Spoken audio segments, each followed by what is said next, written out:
هر سال دورزی هاوینه دا هاوینگه آسیپای لقضا آکره درگه خوبو پیشوازی کرنا جماره کازورا گشتیاران ود کد.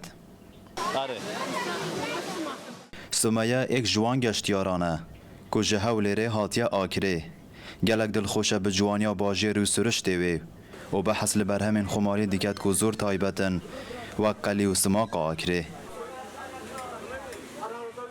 أو قلي أكره حزمان زور بين سماقي أكره ذكرم زور خوشة أكره يعني ما بخوما لايما شقلا وزور خوشة بس زيادة الحزمان أكره هاوینگه آسیپای جبر سرشت خوی فینک سقای خو بویا ایک جوانترین و سرانشرا کشترین جهنگشت و گذاری لآکره. آکریجی جه که خوشه و که این بینن جه که خوشه و فینکه و تایبتی هاوی زیر جه که یعنی همی تشتوی کردیه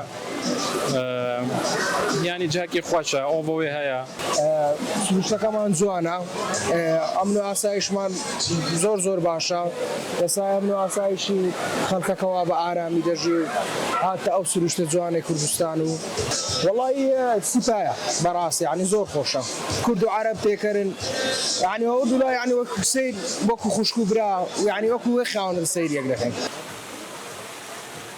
سالانه دورزی هاوینه دا جماره که زورا گشتیاران قصد آکره دیکن که پرانی آوان جناوراست و باشور عراق دهین.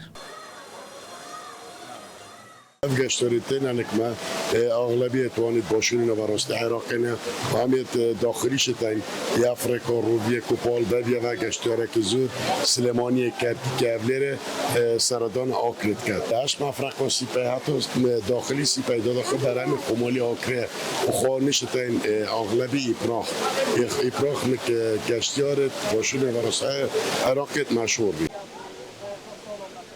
لآکره هز جهن گشتیاری هنه که سالانه دورزی هاوینه دا دبنه جه راکشانا گشتیاران گبتن دشش هیوین دست به افساله دا نزدیکی 250,000 گشتیاران قصد آکره گریه.